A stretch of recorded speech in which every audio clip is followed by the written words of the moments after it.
جو اللہ تبارک و تعالیٰ نے مسلسل اپنی مہربانیاں کی تھی اور ان کو مشکل حالات سے اللہ تبارک و تعالیٰ نکالتے رہے، لیکن جیسے جیسے اللہ کی نعمتیں ان کے اوپر آتی رہی اس کی ناشکری کرتے رہے۔ جیسا کہ پہلے بتلایا گیا کہ جب حضرت موسیٰ علیہ السلام ان کو فرعون کے لشکر سے بچا کر کے اور فرعون غرق ہو گیا سمندر کے اندر اور یہ لوگ نجات پا گئے، تو انہوں نے حضرت موسیٰ علیہ السلام سے یہ کہا کہ آپ ہمارے لیے کوئی قانون اللہ کی طرف سے کوئی کتاب لے آئیے تاکہ ہم اس پر عمل کر سکیں۔ تو اللہ تبارک و تعالیٰ نے اپنے پیغمبر جناب حضرت موسیٰ علیہ السلام کو کوہ طور پر 40 رات کے لیے بلایا کہ آپ 40 رات کا اعتکاف کیجئے، 40 دن ٹھہریے، ہم آپ کو کتاب دیں گے۔ اس درمیان جب حضرت موسیٰ علیہ السلام 40 دن کے لیے چلے گئے اور قوم تنہا رہ گئی تو انہوں نے بچھڑے کو معبود بنا لیا تھا۔ اس کی سزا یہ ہوئی تھی توبہ کے طور پر کہ اللہ نے ان کو حکم دیا تھا فَاقْتُلُوا أَنفُسَكُمْ کہ اپنے آپ کو قتل کرو، کہ اب تمہاری توبہ اسی میں ہے کہ جن لوگوں نے بت پرستی کی ہے، جن لوگوں نے عبادت کی ہے بچھڑے کی، بچھڑے کو پوجا ہے، اور وہ لوگ جنہوں نے نہیں پوجا وہ ان کو قتل کریں گے۔ تو اس طریقے سے ان کی توبہ قبول ہوئی۔ اللہ تعالیٰ فرماتے ہیں کہ جس وقت حضرت موسیٰ علیہ السلام تورات لے کر کے بنی اسرائیل میں پہنچے اور بنی اسرائیل کو یہ کہا کہ یہ اللہ کا کلام ہے، اللہ کی دی ہوئی کتاب ہے، تو بنی اسرائیل نے یہ کہا کہ ہم کو کیسے یقین آئے کہ آپ سچ بول رہے ہیں، جبکہ حضرت موسیٰ علیہ السلام کے بہت سارے معجزے یہ لوگ دیکھ چکے تھے، ابھی ان کو ہزاروں سال کی غلامی سے آزادی ملی تھی، اور جو جیسے کہ پیچھے آیا یذبحون ابناءکم ویستحیون نساءکم کہ فرعون ان کے لڑکوں کو زندہ ان کو قتل کر دیتا تھا اور لڑکیوں کو زندہ رہنے دیتا تھا، تو ایسا عذاب ان کو فرعون دیتا تھا۔ اسی طریقے سے اللہ تعالیٰ نے ان کو کہ جب سمندر میں، اور سمندر بھی اتنا بڑا کہ جس میں راستے بننا، خشکی کا ہونا بغیر کسی معجزے کے، بغیر اللہ کی قدرت کے ممکن ہی نہیں، یہ سب چیزیں دیکھنے کے بعد بھی حضرت موسیٰ علیہ السلام کے بارے میں وہ یہ گمان کرنے لگے کہ ہو سکتا ہے آپ کی بات جھوٹی ہو، آپ سچ نہ بول رہے ہو کہ اللہ کی کتاب ہے۔ ہمیں کیسے یقین آئے کہ یہ اللہ کی کتاب ہے کہ ہم تو جب تک اپنے کانوں سے اللہ کی آواز کو نہ سن لیں گے اس وقت تک ہم یقین نہیں کریں گے۔ حضرت موسیٰ علیہ السلام نے کہا کہ تم اپنے کچھ آدمی منتخب کرو، تقریباً 70 آدمی انہوں نے طے کیے، وہ حضرت موسیٰ علیہ السلام کے ساتھ طور سینا کوہ طور پہاڑ پر پہنچے، جہاں انہوں نے اللہ کے کلام کو خود اپنے کانوں سے سنا۔ اب تو یقین کر لینا چاہیے تھا، لیکن اس کے باوجود بھی یہ کہہ رہے ہیں کہ پتہ نہیں یہ کس کی آواز ہو، اللہ کی آواز نہ ہو، ہمیں کیسے یقین آئے؟ ہم تو اس وقت یقین کریں گے جب ہم اللہ کو اپنی آنکھوں سے دیکھ نہ لیں۔ اب دنیا میں جتنے انسان ہیں اب وہ تو معمولی، وہ تو بہت کمزور ہے، ان کی معمولی حیثیت ہے، کہاں اللہ کی ذات، کسی آنکھ کے اندر اتنی صلاحیت نہیں، اتنی طاقت نہیں کہ اللہ کا دیدار کر سکے، لیکن انہوں نے بےہودہ مطالبہ حضرت موسیٰ علیہ السلام سے کر دیا۔ اسی کو اللہ تعالیٰ فرماتے ہیں وَإِذْ قُلْتُمْ يَا مُوسَىٰ لَن نُّؤْمِنَ لَكَ حَتَّىٰ نَرَى اللَّهَ جَهْرَةً کہ اس وقت کو بھی یاد کرو جب تم نے کہا اے موسیٰ ہم آپ پر ہرگز ایمان نہیں لائیں گے یہاں تک کہ ہم اللہ کو کھلی ہوئی آنکھوں سے نہ دیکھ لیں۔ فَأَخَذَتْكُمُ الصَّاعِقَةُ نتیجہ یہ ہوا کہ کڑک نے تم کو پکڑ لیا، وَأَنْتُمْ تَنظُرُونَ اور تم دیکھتے رہ گئے۔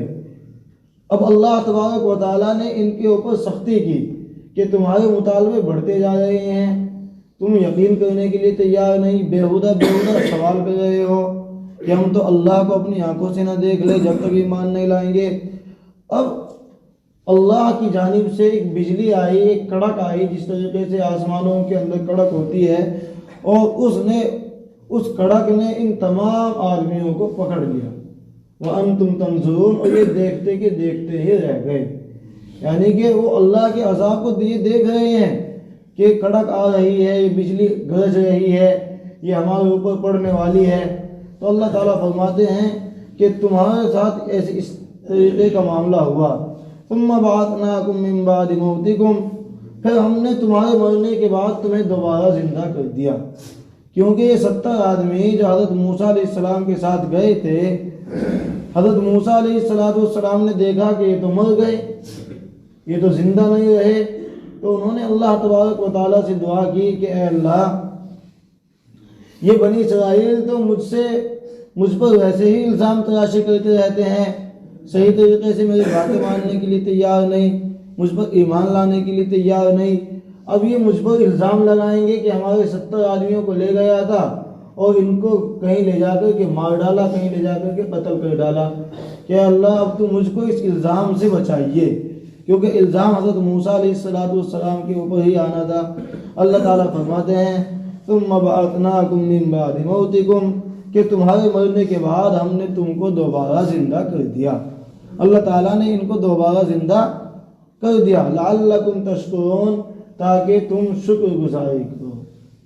کہ دیکھو تم کیسے کیسے کرتب کر رہے ہو،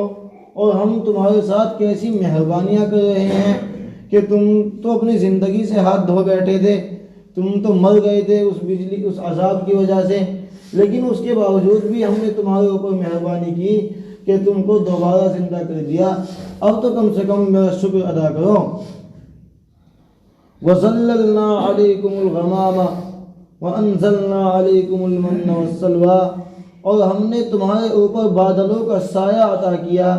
وَأَنزَلْنَا عَلَيْكُمُ الْمَنَّ وَالسَّلْوَىٰ، اور ہم نے تمہارے لیے من و سلوہ نازل کیا۔ یہ دو واقعات ہے، میدان تیہ ایک میدان ہے، یہ اس کے واقعات ہے۔ واقعہ یہ ہے کہ فرعون کہ بنی اسرائیل کا جو اصل وطن تھا یہ تھا شام، کیونکہ حضرت ابراہیم علیہ السلام نے اپنے بیٹے حضرت اسحاق کو جو بسایا تھا وہ شام کے علاقے میں بسایا تھا، حضرت اسماعیل کو عرب کے علاقے میں بسایا تھا، تو ان کا اصل وطن شام تھا، لیکن یہ حضرت یوسف علیہ السلام کے زمانے میں مصر منتقل ہو گئے، مصر پہنچ گئے، وہیں پر رہنے لگے۔ اب وہاں جانے کے بعد شام سے جب یہ بنی اسرائیل مصر پہنچ گئے تو ایک قوم تھی عمالقہ نے شام کے اوپر اپنا تسلط قائم کر لیا، اور قوم عمالقہ وہاں پر آباد ہو گئی۔ بڑی ظالم قوم تھی، بڑے طاقتور ترین لوگ تھے، بہت بڑے قد و قامت والے لوگ تھے۔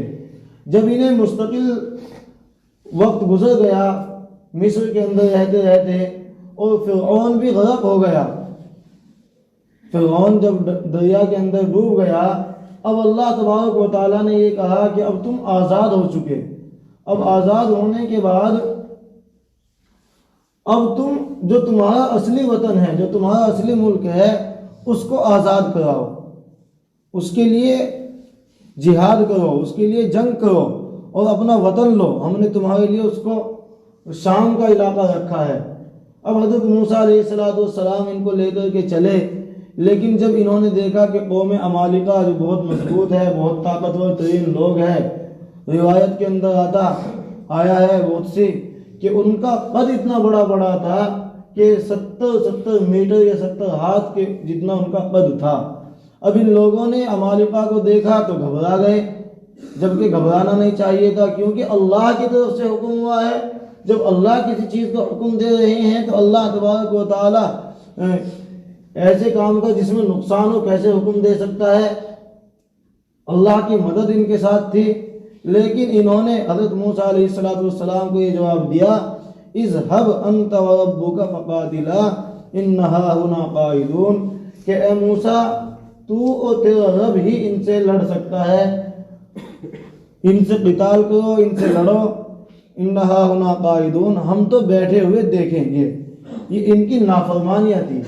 یہ اسی نافرمانی کے نتیجے میں اللہ تعالیٰ نے ان کو یہ سزا دی کہ میدان تیہ ایک بالکل صحرا ہے، ایک میدان ہے، اس کے اندر یہ 40 سال تک بھٹکتے رہے، ان کو اس میدان سے نکلنے کے لیے راستہ ہی نہیں ملا۔ روایت کے اندر آتا کہ دن بھر سفر کرتے اور جب شام ہو جاتی کہیں پڑاؤ ڈالتے، جیسے ہی صبح ہوتی پھر جہاں سے چلے تھے وہیں نظر آتے۔ تو یہ 40 سال تک اسی میدان کے اندر بھٹکتے پھر رہے تھے، انہیں کوئی جو ہے اپنا علاقہ نہیں مل رہا تھا، انہیں اس میدان سے نکلنے کے لیے کوئی راستہ نہیں مل رہا تھا۔ اسی میدان کے اندر جہاں نہ کوئی بستی ہے، نہ کوئی آبادی ہے، نہ کوئی پیداوار ہے، انہوں نے حضرت موسیٰ علیہ السلام سے درخواست کی کہ اے موسیٰ، اس طریقے سے تو ہم ہلاک ہو جائیں گے، ہمارے لیے دعا کیجئے۔ حضرت موسیٰ علیہ السلام نے ان کے لیے دعا کی۔ وَظَلَّلْنَا عَلَيْكُمُ الْغَمَامَ، اللہ تعالیٰ فرماتے ہیں کہ حضرت موسیٰ کی دعا کی بدولت ہم نے تمہارے اوپر بادلوں کا ہلکا ہلکا سایہ عطا کیا، کہ اتنی سخت دھوپ کے اندر اگر تمہارے اوپر چھت نہیں تھی اور تمہیں سائے نہیں مل رہے تھے، اگر ہم بادلوں کا سایہ نہ دیتے تو تم تو اسی کے اندر ہلاک ہو جاتے، مر جاتے۔ اللہ کا یہ کرم ہوا کہ ان کے اوپر بادلوں کا سایہ عطا کیا۔ وَأَنزَلْنَا عَلَيْكُمُ الْمَنَّ وَالسَّلْوَىٰ، اور ہم نے تمہارے لیے من و سلوہ نازل کیا۔ ان کے لیے کھانے پینے کی کوئی چیزیں نہیں تھی، تو اللہ تبارک و تعالیٰ نے حضرت موسیٰ کی دعا کی برکت ان کے لیے من اور سلوہ، من کہا جاتا ہے، تفسیر کے اندر آیا کہ اللہ تبارک و تعالیٰ نے جس طریقے سے اوس پڑتی ہے، صبح کے وقت میں رات میں اوس پڑتی ہے، تو اوس کے شبنمی قطرے یہ اس کی شکل میں اللہ کی طرف سے آتا، جو گوند کی شکل ہوتی ہے اور بہت میٹھا ہوتا ہے، جس کو عربی زبان کے اندر ترنجبین کہا جاتا ہے، کہ اتنی بہترین عمدہ غذا ان کے لیے اللہ تعالیٰ نے عطا کی کہ رات میں اوس پڑتی اور وہ اوس کے ذریعے سے وہ گوند میٹھا اور بہت شیریں، بہت زیادہ عمدہ ان کو نصیب ہو جاتا۔ اور سلوہ کہتے ہیں بٹیر کو، یہ ایک پرندہ ہے۔ تو اللہ تعالیٰ نے ان کے کھانے کے لیے اتنی اچھی غذا قائم کی کہ اللہ تعالیٰ نے اس علاقے کے اندر بہت سی بٹیریں پیدا کر دی۔ اب یہ ان کو پکڑتے اور وہ اڑتی بھی نہیں، تو اللہ تبارک و تعالیٰ نے ان کے لیے اتنی اچھی غذا کا انتظام کیا۔ فرمایا کلوا من طیبات ما رزقناکم، کہ جو، اور ہم نے ان سے کہا کہ جو پاکیزہ رزق ہم نے تم کو عطا کیا ہے اس میں سے کھاؤ۔ وما ظلمونا ولکن کانوا انفسهم یظلمون، اور یہ نافرمانیاں کر کے انہوں نے ہمارا کچھ نہیں بگاڑا بلکہ وہ اپنی جانوں پر ہی ظلم کرتے رہے۔ مطلب یہ ہے کہ جب ان کو یہ غذا من اور سلوہ مستقل مل رہا ہے، آسمان سے یہ کھانا ان کو مل رہا ہے، تو اللہ تبارک و تعالیٰ نے ان کو یہ حکم دیا تھا کہ جمع مت کرنا، صرف اپنے کھانے کے لیے استعمال کرنا، ذخیرہ مت کرنا، جمع کر کے مت رکھنا گوشت کو۔ لیکن انہوں نے کیا کیا کہ انہوں نے گوشت کو، ان بٹیروں کے گوشت کو جمع کرنا شروع کر دیا۔ اللہ تعالیٰ نے حکم دیا تھا کہ آئندہ کے لیے جوڑنا مت، ہم تمہارے لیے انتظام کیا ہے، کرتے رہیں گے۔ لیکن ان کی حرص بڑھی اور اپنی حرص کی وجہ سے انہوں نے گوشت کو جمع کرنا شروع کر دیا۔ نتیجہ یہ ہوا کہ وہ گوشت سڑنا شروع ہو گیا، جس کے نتیجے میں اللہ تبارک و تعالیٰ نے ان سے اس غذا کو روک دیا۔ یعنی جو بٹیرے اور اسی طریقے سے وہ من نازل ہوتا تھا، اللہ تعالیٰ نے اس کو ان کے جمع ہونے کی وجہ سے ختم کر دیا۔ اللہ تعالیٰ فرماتے ہیں کہ یہ ہم نے تمہارے اوپر ظلم نہیں کیا بلکہ تم نے اپنے اوپر ظلم کیا ہے، تم نے ہمارے حکم کو نہیں مانا، ہمارے حکم کو نہ ماننے کی وجہ سے تم نے اپنی نعمتوں کو روکا ہے، تم نے خود اپنے پاؤں پر کلہاڑی ماری ہے۔ اسی لیے اللہ تعالیٰ فرماتے ہیں کہ ہم نے ظلم نہیں کیا بلکہ خود انہی لوگوں نے اپنے اوپر ظلم کیا۔ وَإِذْ قُلْنَا ادْخُلُوا هَٰذِهِ الْقَرْيَةَ فَكُلُوا مِنْهَا حَيْثُ شِئْتُمْ رَغَدًا وَادْخُلُوا الْبَابَ سُجَّدًا وَقُولُوا حِطَّةٌ نَغْفِرْ لَكُمْ خَطَايَاكُمْ وَسَنَزِيدُ الْمُحْسِنِينَ۔ جب یہ 40 سال کے اندر میدان تیہ کے اندر رہتے رہتے اکتا گئے، ان کو راستہ نہیں مل رہا تھا۔ اور اسی طریقے سے روایت کے اندر آیا کہ جب یہ اللہ کی طرف سے دی جانے والی غذا، یعنی کہ جو انہیں بٹیرے مستقل مل رہی ہے، جو من ان کے اوپر نازل ہو رہا ہے، یہ اس سے بھی اکتا گئے۔ اور ابھی اگلے رکوع کے اندر آئے گا کہ انہوں نے اللہ تبارک و تعالیٰ سے یہ کہا کہ ہم گوشت کھاتے کھاتے اکتا گئے، اب ہمارے لیے سبزیوں کا انتظام کیجیے۔ انہوں نے اللہ تبارک و تعالیٰ سے ککڑی کا مطالبہ کیا، دال کا مطالبہ کیا، ابھی اگلے رکوع کے اندر آئے گا۔ تو اللہ تبارک و تعالیٰ نے ان کو کہا کہ سامنے ایک شہر ہے، وادی تیہ کے باہر ایک شہر ہے، تم وہاں پر جاؤ اور وہاں جا کر کے تم وہ شہر اللہ تبارک و اس میں بہت سی غذاؤں کا انتظام ہے، تم وہاں جا کر کے عمدہ غذا استعمال کرنا۔ لیکن ساتھ میں یہ حکم بھی دیا کہ شہر کے اندر اکڑتے ہوئے داخل مت ہو، بلکہ سر جھکائے ہوئے داخل ہونا ہے۔ یا اسی طریقے سے ایک روایت کے اندر یہ آیا کہ اللہ تعالیٰ نے ان کو جو قوم عمالقہ سے جہاد کرنے کا حکم دیا تھا، لڑنے کا حکم دیا تھا کہ اپنا وطن یعنی فلسطین اور شام اس کو آزاد کراؤ، اور جب تم جانا، کیونکہ اللہ تبارک و تعالیٰ نے کامیابی ان کے لیے لکھ دی تھی کہ جب تم شہر کے اندر داخل ہونا تو اکڑتے ہوئے داخل مت ہونا، بلکہ سر جھکائے ہوئے عاجزی کے ساتھ اللہ کی بندگی کرتے ہوئے اور بندگی کی شان ظاہر کرتے ہوئے داخل ہونا۔ جس طریقے سے جناب نبی پاک صلی اللہ علیہ وسلم نے جب مکہ فتح کیا اور مکے کے اندر کافر بالکل ختم ہو گئے، مسلمانوں کی حکومت قائم ہو گئی، تو رسول پاک صلی اللہ علیہ وسلم بالکل عاجزی کے ساتھ سر جھکائے ہوئے مکے کے اندر داخل ہوئے۔ نہ کوئی آپ کے اندر اکڑ تھی، نہ آپ کا سینہ تنا ہوا تھا، نہ ہی آپ کے پیشانی پر بل تھے، بلکہ عاجزی کے ساتھ داخل ہوئے۔ اور حقیقت بھی یہی ہے کہ انسان کو مغرور نہیں ہونا چاہیے، انسان کو متکبر کسی بھی حالت میں نہیں ہونا چاہیے۔ اللہ تعالیٰ فرماتے ہیں کہ ہم نے ان سے کہا کہ اس بستی کے اندر داخل ہو جاؤ، فَكُلُوا مِنْهَا حَيْثُ شِئْتُمْ رَغَدًا، اور جو جی چاہے جہاں سے چاہو کھاؤ، وَادْخُلُوا الْبَابَ سُجَّدًا، اور دروازے کے اندر جھکتے ہوئے داخل ہونا، یعنی شہر کے جو دروازہ ہے اس میں جب تم داخل ہونا تو جھکتے ہوئے۔